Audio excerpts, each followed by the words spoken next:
my goodness. I overslept and then I can't figure out technology. I'm barely awake. Goodness gracious. Sorry, guys.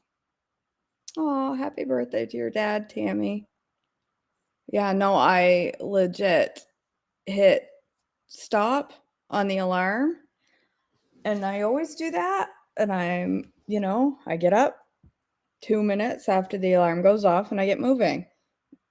Today, I hit off and went right back to sleep and slept until, it was like 8:34, something like that. All of this happened in 15 minutes.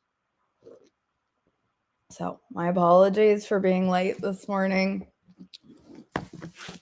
Trying to get my head on straight after this trip. I'm wore out.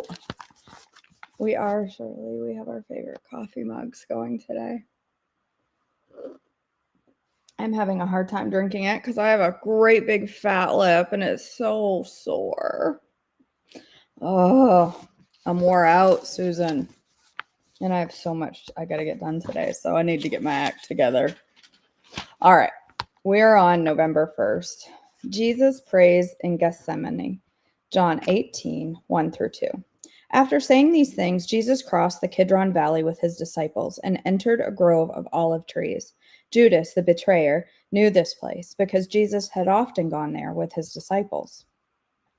Mark 14:32-42. They went to the olive grove called Gethsemane, and Jesus said, "Sit here while I go and pray."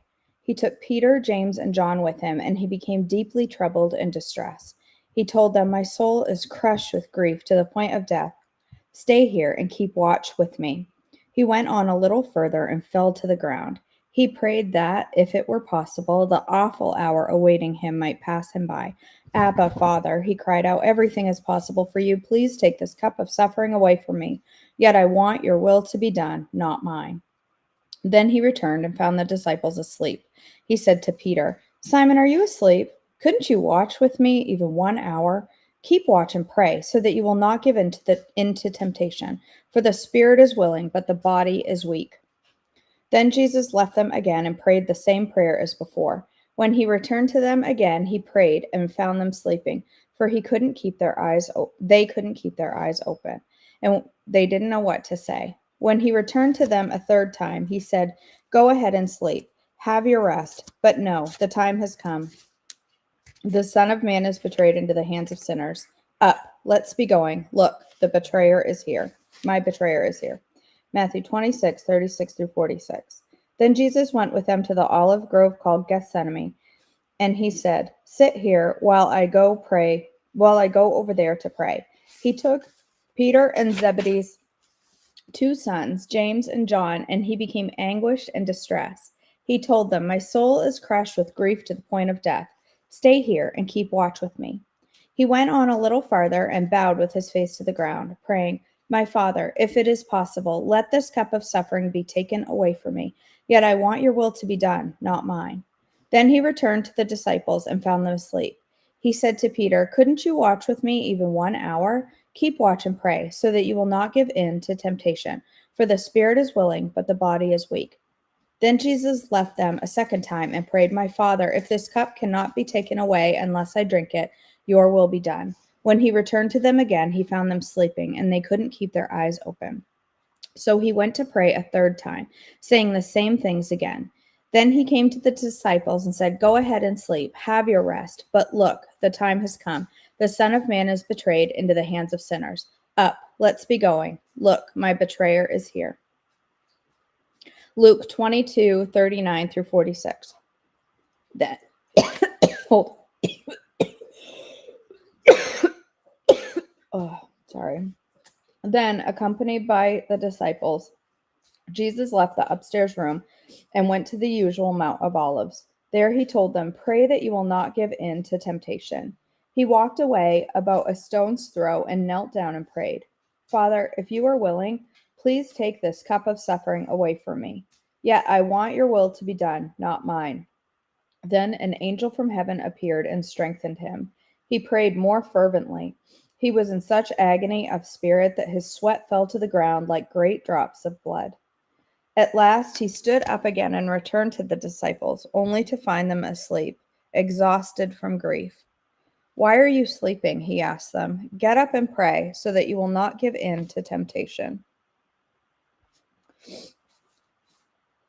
All right. Jesus is betrayed and arrested. Mark 14:43 through 52.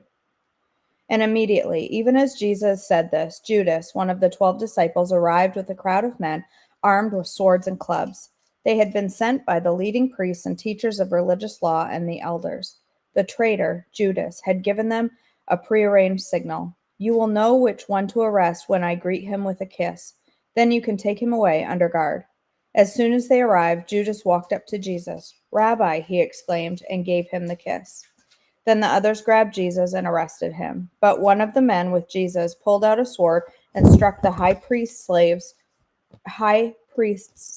slashing off his ear. And Jesus asked them, "Am I some dangerous revolutionary that you come with swords and clubs to arrest me? Why didn't you arrest me in the temple? I was there among you teaching every day. But these things are happening to fulfill what Scripture said about me." Then all of his disciples deserted him and ran away. One young man following behind was clothed only in a long linen shirt. When the mob tried to grab him, he slipped out of his shirt and ran away naked. Matthew 26:47 through 56. And even as Jesus said this, Judas, one of the 12 disciples, arrived with a crowd of men armed with swords and clubs. They had been sent by the leading priests and elders of the people. The traitor, Judas, had given them a prearranged signal. "You will know which one to arrest when I greet him with a kiss." So Judas came straight to Jesus. "Greetings, Rabbi," he exclaimed, and gave him the kiss. Jesus said, "My friend, go ahead and do what you have come for." Then the others grabbed Jesus and arrested him. But one of the men with Jesus pulled out his sword and struck the high priest's slave, slashing off his ear. "Put away your sword," Jesus told him. Those who use the sword will one day die by the sword. Don't you realize that I could ask my Father for 1,000 of angels to protect us, and he would send them instantly? But if I did, how would the scriptures be fulfilled that described what must happen now? Then Jesus said to the crowd, "Am I some dangerous revolutionary that you come with swords and clubs to arrest me? Why didn't you arrest me in the temple? I was there teaching every day." But this is all happening to fulfill the words of the prophets as recorded in the scriptures. At that point, all the disciples deserted him and fled. Luke 22:47 through 53. But even as Jesus said this, a crowd approached, led by Judas, one of the 12 disciples. Judas walked over to Jesus and greeted him with a kiss. But Jesus said, "Judas, would you betray the Son of Man with a kiss?" When the other disciples saw what was about to happen, they exclaimed, "Lord, should we fight?" We brought the swords, and one of them struck the high priest's slave, slashing off his right ear. But Jesus said, "No more of this." And he touched the man's ear and healed him. Then Jesus spoke to the leading priests, the captains of the temple guard, and the elders who had come for him. "Am I some dangerous revolutionary," he asked, "that you come with swords and clubs to arrest me? Why didn't you arrest me in the temple? I was there every day. But this is your moment, the time when the power of darkness reigns." John 18:3 through 11. The leading priests and Pharisees had given Judas a contingent of Roman soldiers and temple guards to accompany him. Now, with blazing torches, lanterns, and weapons, they arrived at the olive grove. Jesus fully realized all that was going to happen to him, so he stepped forward to meet them. "Who are you looking for?" he asked. "Jesus the Nazarene," they replied. "I am he," Jesus said. Judas, who betrayed him, was standing with them.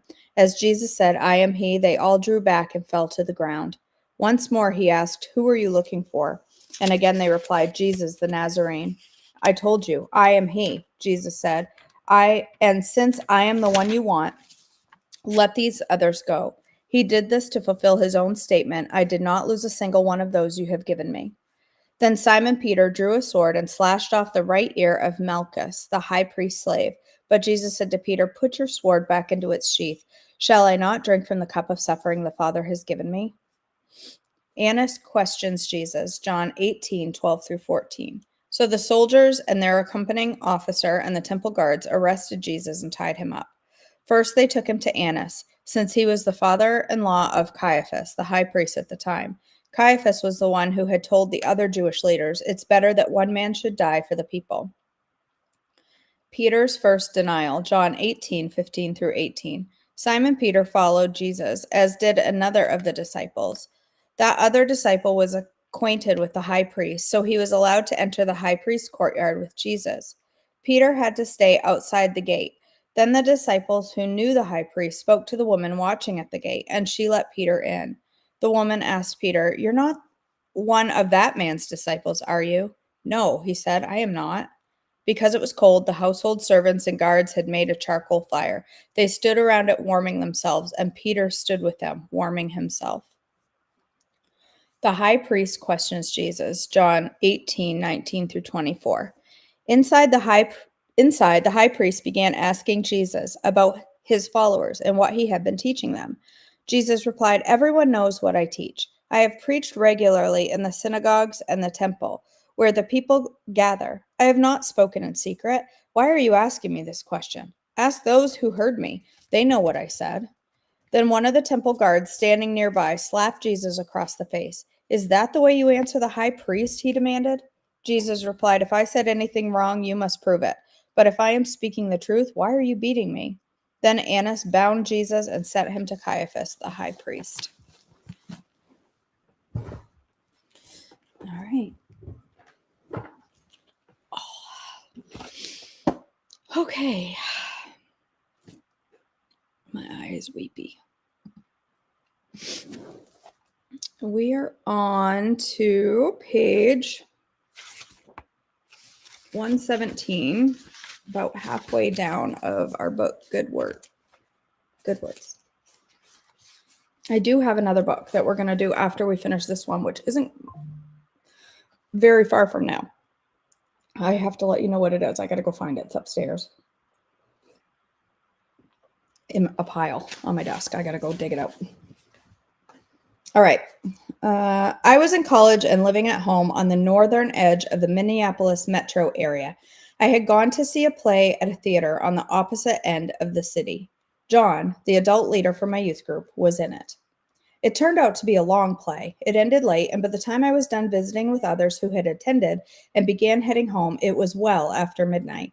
It was so cold, frost crystallized in the air, and the car's heater couldn't keep the windshield clear. About an hour into my return trip, warning lights on the dash began to switch on. White smoke started pouring out of the tailpipe. The engine lurched and slowed until finally, just as I pulled off the freeway onto a side street, it quit altogether in a billowing cloud of steam. It was 1 a.m. Everything was closed. Cell phones were still a couple of decades in the future. Now what? I got out of the car and started walking. I didn't know for sure where I was headed, but I didn't really have much choice. Maybe I'd find a phone or an all-night market, something. This part of town was not a good place for a stroll late on a Saturday night. It was the kind of area you generally avoided if you could.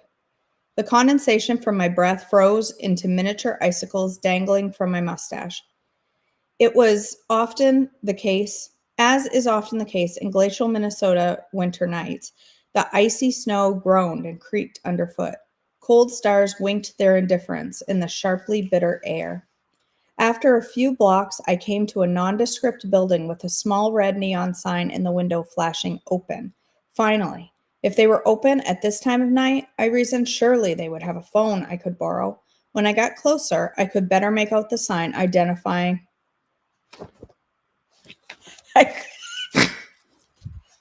I could better identify the sign, identifying the business inside. I read that wrong. Kitten massage. In this neighborhood, at this hour, clearly it was not the sort of establishment a person would visit to obtain a therapeutic massage for your arthritic neck. No, this place offered other remedies. I was embarrassed to walk in, but too cold to stay outside. Besides, I could see nothing further down the street that appeared open. I pondered for a moment what I'd say and how ridiculous it would sound. "Hi, yes, I'm a young male adult out on a Saturday night, and the only thing I really want is to use your phone." Sounded likely to me, probably happened all the time. I stepped through the door and a hostess greeted me wearing a transparent negligee.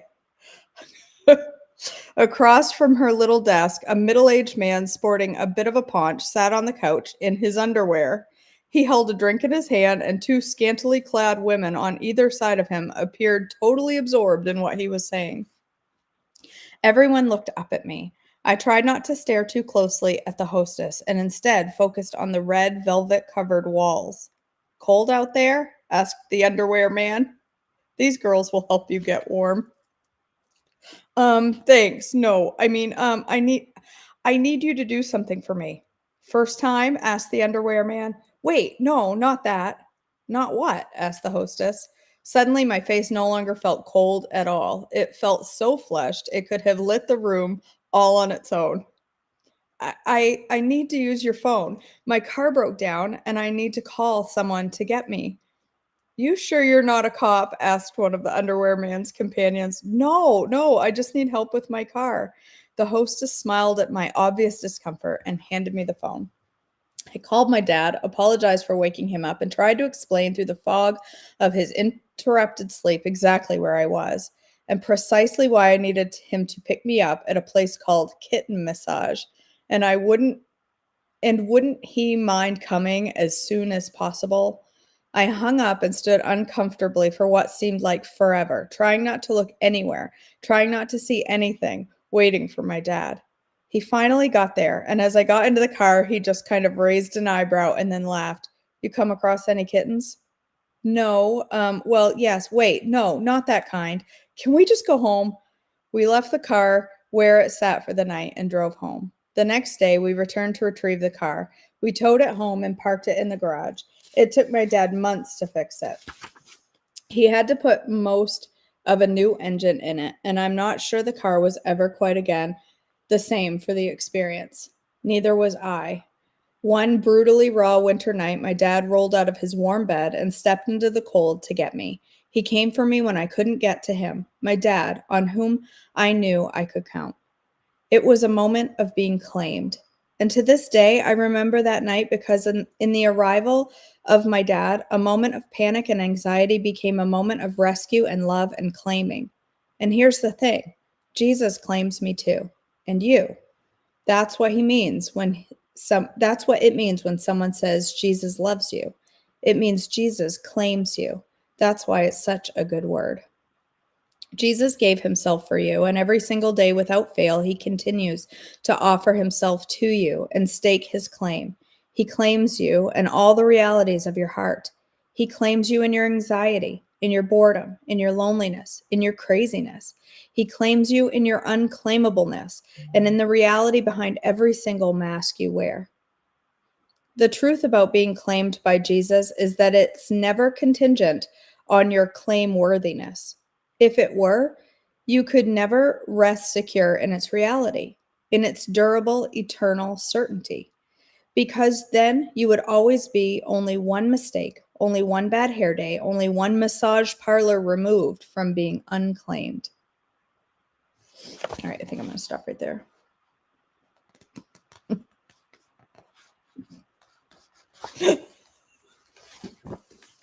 That's a good story.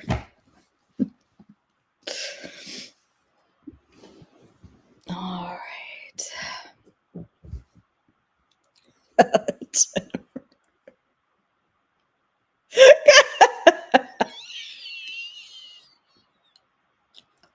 Shirley's clutching her pearls. That was good. Right, Tina? Why? I kept calling this trip a vacation, but in all reality, I'm way too tired today for it to have been a vacation. I'm wore out. I am so inflamed and so puffy everywhere. And then, fever blisters and trying really hard not to come down with a cold. That's why my voice is so sultry this morning. It's not a good time. I I love going on trips, but I hate coming home for this reason. It's always just I don't know. I'm always wore out. I'm a wimp. I need my routines. Oh, all right. Let's go ahead and end in prayer. God, our Father, thank you. Thank you for the opportunity to dive into your word today. Thank you for your son, Jesus. And thank you thank you for his prayer that he was willing to do whatever you called him to do. And I pray, God, that you would help us to have that same spirit of willingness to do whatever is required of us, to follow with such enthusiasm that no matter what we are asked to do, we are willing. God, I pray for all those who've joined here today. Thank you for their consistency to devotions and the time they spend gathering together so that we can gather together collectively. God, I pray for each one of them and all of the concerns they are carrying today, the many difficulties that some are walking through. And I pray for Melissa today and her son. And I just pray for peace for them today and strength for the journey that they're on together.